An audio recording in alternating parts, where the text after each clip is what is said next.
Bismillahirrahmanirrahim. Alhamdulillah wa syukurillah wa la hawla wa la quwata illa billah. Asyhadu an la ilaha illallah wa asyhadu anna Muhammadan abduhu wa rasuluh. Assalamualaikum anak-anak ibu semuanya. Bertemu lagi dengan ibu di pekan keempat di bulan Agustus ini. Alhamdulillah ibu lihat dari pertemuan terakhir kalian bertambah semangat dari waktu ke waktu. Dari setiap ibu mengupload video-video ibu, ibu melihat dari komentar-komentar kalian yang positif, kemudian bahasa dari komentar kalian yang begitu bersemangat, kemudian dari cara kalian bersikap terhadap materi-materi yang ibu berikan. Nah, selagi kalian sekarang bersemangat dan ibu sangat optimis kalian terus bersemangat dari hari ke hari, pada materi kali ini ibu akan berbagi sedikit pengalaman ibu sendiri tentang masa remaja ya anak-anak ya. Ibu di rumah memiliki 11 bersaudara, ada 5 saudara laki-laki dan 6 saudara perempuan. Dan kami dari sejak kecil itu terus diulang-ulang terus menerus dengan satu istilah, dan bahkan tulisannya pun ditempelkan, anak-anak ditempelkan di figura depan dekat foto-foto kami dari tumbuh kecil sampai dewasa. Di sana ada tulisan yang mungkin baru bisa dipahami oleh kami semua. Sekarang kami semua sudah dewasa anak-anak ya, udah dewasa, tapi tulisan itu sudah ada sejak kami masih kecil dan sering diulang-ulang oleh orang tua kami, terutama oleh ayah kami. Nah, kami pun waktu kecil mungkin belum tahu itu istilahnya maksudnya apa, terus arahnya kemana, tapi istilahnya begitu sangat mengena ketika kami sedikit demi sedikit beranjak dewasa, dan tulisan yang ayah kami tempelkan ternyata tulisan yang disampaikan oleh sahabat Nabi yang begitu populer, yaitu Ali bin Abi Thalib radhiyallahu anhu. Nah, istilah yang disampaikan oleh ayah kami dan yang ditempelkan yaitu laisal fata man yakulu kana abi walakin nal fata man yakulu ha anaza.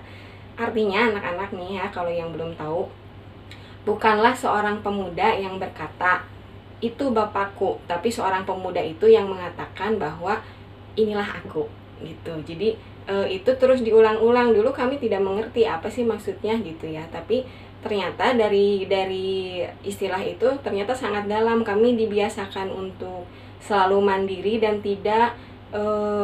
tidak berlindung dari cahaya orang tua. Misalkan gini, jangan sampai kita itu selaku anak mengungkapkan ini loh bapak saya kiai, misalkan bapak saya dokter, bapak saya pengusaha, bapak saya polisi. Kita bangga dengan itu, tapi kita sendiri tidak memiliki jati diri yang kuat gitu ya. Jadi dengan istilah yang dimaksudkan dari tulisan yang ibu lihat dari semenjak kecil, dari semenjak remaja ya. Jadi tulisan itu menekankan supaya kita harus memunculkan kekuatan kita sejak dari muda gitu ya. Sejak dari masih kita balik, sejak dari kita mulai sadar tentang dunia kehidupan, kita tidak menjadi generasi muda yang lemah, tidak berguna, terus berlindung di balik orang tua gitu ya. Terus tidak berdaya, bulak-balik hatinya, tapi dengan gejolak jiwa pemuda itu kita terus menggali potensi diri kita supaya kita muncul, dengan adanya gejolak jiwa kita itu muncul komitmen kita, kemandirian kita, terus kekuatan hati kita dalam menjalani hari-hari, kemudian keteguhan, keuletan, kita punya visi ke depan. Nah, itu tugas pemuda itu seperti itu anak-anak ya. Tugas remaja, pemuda dan pemudi itu seperti itu. Jadi bukan terombang-ambing dalam kegalauan, terombang-ambing dalam gejolak yang tidak jelas, tapi dengan adanya gejolak yang kalian rasakan ketika muda itu jadikan momentum kalian untuk meloncat lebih jauh, lebih ke depan gitu ya. Jadi tidak berlindung di balik cahaya orang tua. Nah, istilah al-fata kan tadi ibu sebut laisal fata man yakulu kana abi walakin al-fata man yakuluha anaza, saya pemuda itu, saya yang punya jiwa yang kuat, saya yang punya kekuatan batin, saya yang punya visi ke depan. Nah, itu harusnya kalian punya gejolak jiwa seperti itu saat ini, bukan yang lemah, tidur, tidak melakukan apa-apa. Nah, bukan seperti itu, tapi dengan ungkapan itu ha anaza. Jadi inilah saya. Jadi kalian harus seperti itu ketika usia-usia ini. Jadi gejolak jiwa itu diloncatkan supaya jadi orang yang lebih positif. Nah, gitu anak-anak ya. Nah, istilah al-fatah juga ini ada di surat Al-Kahfi ayat 13. Anak-anak boleh lihat ya di surat di Al-Qur'an kalian. Di sana mengkisahkan tentang Ashabul Kahfi. Kalian pasti sudah sangat populer, sudah sangat sering mendengar tentang kisah pemuda yang ditidurkan oleh Allah sekian lama karena diselamatkan dari kerajaannya yang sedang rusak saat itu ya. Jadi di sana istilahnya, kalau kalian mungkin persepsi kalian Ashabul Kahfi itu siapa, itu pemuda anak-anak ya. Nah kan di sana ibu ungkapkan ya ayatnya, Bismillahirrahmanirrahim. Nahnu nakusu alaika naba'ahum bil haq innahum fityatun amanu birobbihim wazidnahum huda. Nah itu ada garis bawah ya di situ. Innahum fityatun amanu birobbihim wazidnahum huda. Jadi mereka nahnu nakusu alaika. Jadi kami mengisahkan kepadamu wahai Nabi Muhammad tentang kisah Ashabul Kahfi itu dengan benar. Siapa mereka? Innahum, mereka itu fityatun, para pemuda fityatun. Nah, fityatun itu para pemuda amanu yang beriman birobbihim kepada Tuhan mereka, dan kami tambahkan keimanannya. Nah, gitu anak-anak ya. Jadi pemuda itu sudah menentukan sejak awal, sejak dini, tidak terombang-ambing dalam gejolak jiwanya, tidak terombang-ambing dengan kegalauannya, tapi gejolak jiwanya itu membuat dirinya menjadi konsisten, komitmen gitu terhadap prinsip-prinsip yang benar seperti kisah Ashabul Kahfi ini. Jadi pemuda itu punya pandangan yang lurus, pola pikir yang jelas, gejolak jiwanya digunakan untuk hal-hal yang lebih ke depan dan terlepas, malahan bisa membedakan mana yang benar, mana yang salah.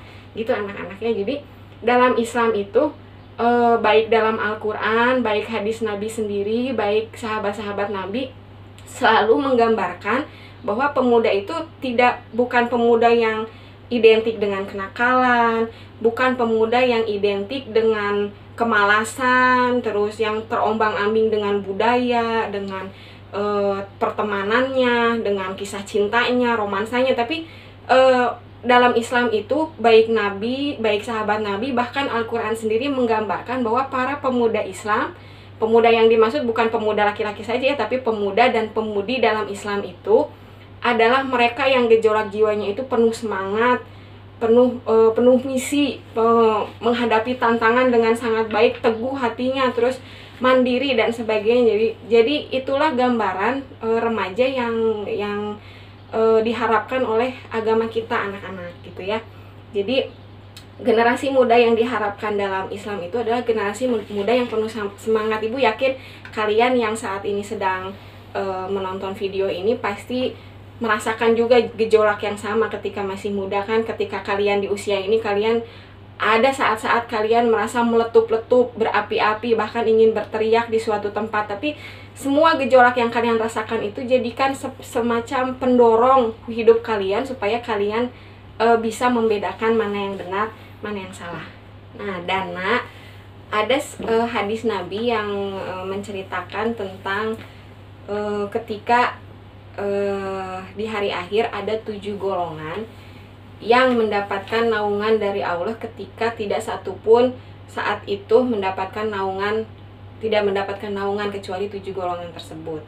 Salah satunya, ibu tidak menyebutkan semuanya, cuman salah satunya di sana ada wasyabun nasya'a bi ibadatillah, wasyabun nasya'a bi ibadatillah, dan seorang pemuda yang berusaha dengan optimal untuk beribadah kepada Allah. Nah itu disebutkan khusus dalam hadis Nabi.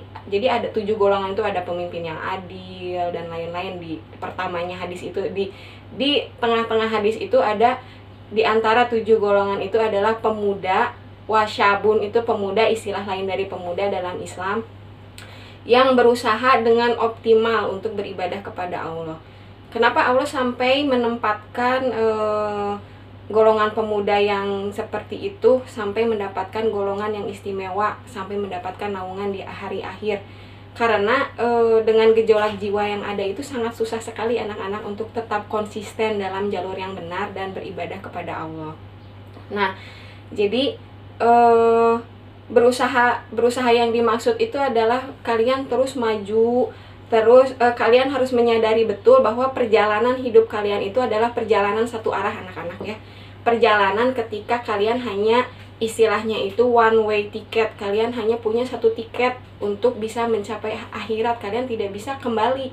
Nggak ada istilah ini buat tiket buat datang, ini tiket buat pulang, nggak ada istilah seperti itu anak-anak. Jadi dalam hidup itu sejak dari muda, sejak kalian balik, sejak kalian mengungkapkan bahwa kalian remaja, al-fata, asyabab gitu ya, kalian sudah memegang satu tiket kalian untuk mencapai tujuan akhir kalian, yaitu akhirat, yaitu kalian harus menyadari betul bahwa kalian tidak bisa tidak ada jalan kembali pulang, balik lagi, nggak ada istilah kayak gitu anak-anak ya. Jadi kalian hanya punya satu arah yang harus kalian tempuh, dan arah itu harus ditentukan dari sekarang. Jangan sampai kalian keliru mengambil arah.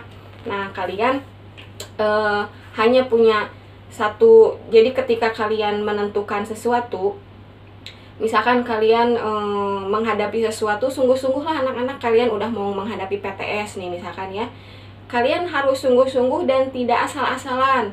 Ketika kalian contoh lain, ketika kalian berteman, pilihlah teman yang baik, sungguh-sungguhlah dalam dunia sosial dan jangan asal-asalan memilih teman.